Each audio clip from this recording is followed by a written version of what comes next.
Desenhos infantis são um trabalho característico e delicado, e para criar um que seja bom e ao mesmo tempo icônico, isso vai muito de pesquisa, referência e carinho para criar uma obra tão delicada. E é justamente sobre a maravilha dos desenhos infantis que a gente vai conversar no Revodox dessa semana. Um estilo artístico infantil envolve muito mais uma noção de tema do que está sendo tratado e como que ele é falado, porque você pode, sem problema nenhum, pegar um mundo estilizado, que funcione bem para crianças, como o seriado Love, Death and Robots faz, e organizar assim o ritmo de uma forma que você apresenta algo, transformando a ambientação em alguma coisa mais pesado, por mais que bonito e cartoonizado. A cartoonização também não é um sinônimo que fala direto para obras infantis, mas vamos pegar algumas obras que usam a cartoonização para dar destaque para o mundo em que a história se passa. A animação Ovos Verdes e Presunto da Netflix é justamente um bom exemplo de como que um estilo infantil funciona para destacar a obra.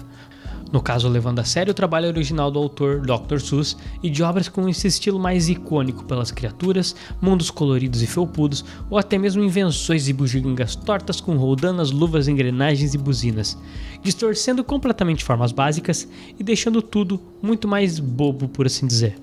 Onde o princípio de design não é a funcionalidade, mas sim deixar tudo completamente distorcido para que seja o mais bobo possível, criando nesse mundo uma ambientação que, ao mesmo tempo que é amigável, utiliza rimas e engenhocas extremamente complicadas, sem um propósito para trazer humor pelo exagero. Então o que a gente pode fazer para começar a analisar trabalhos de arte voltados mais para o público infantil? Primeiro, começar a olhar cores, estilizações e formas de contar uma história. Tá, mas o que estilizado significa dentro dessas formas de produções?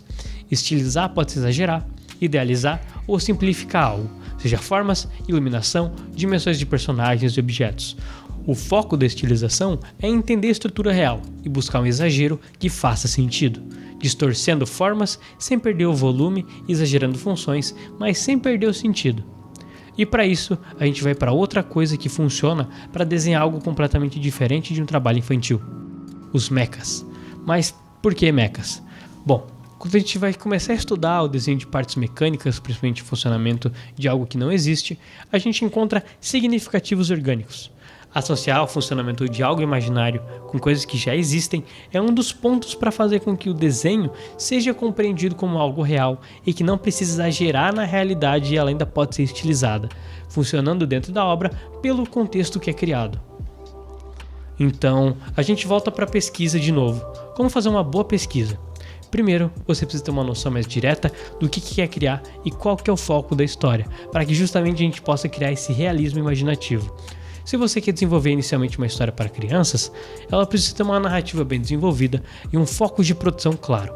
Cores bem saturadas e um mundo bem iluminado são os primeiros passos para começar a criar uma ambientação confortável. Então, quais são os desenhos e produções próximas que você pode encontrar isso?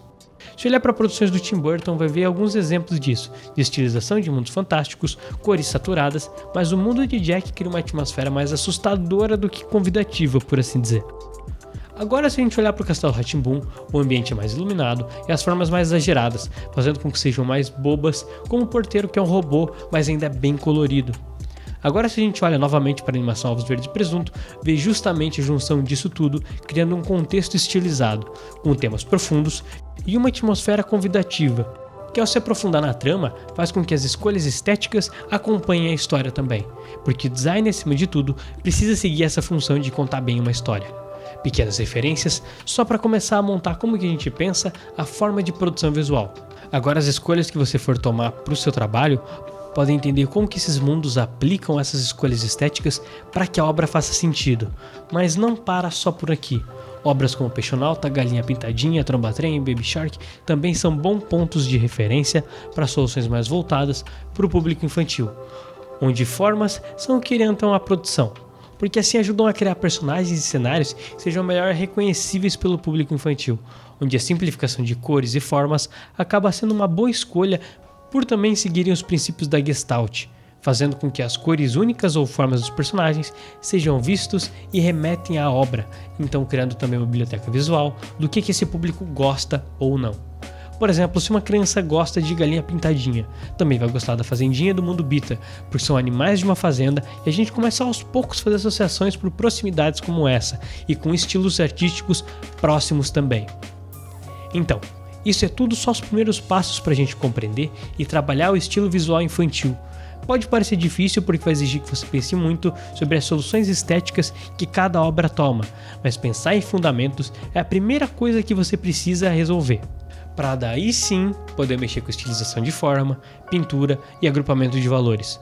Porque estilizar alguma coisa, seja simplificando, exagerando ou idealizando na mistura de diferentes coisas, só pode acontecer quando os fundamentos estão bem alinhados.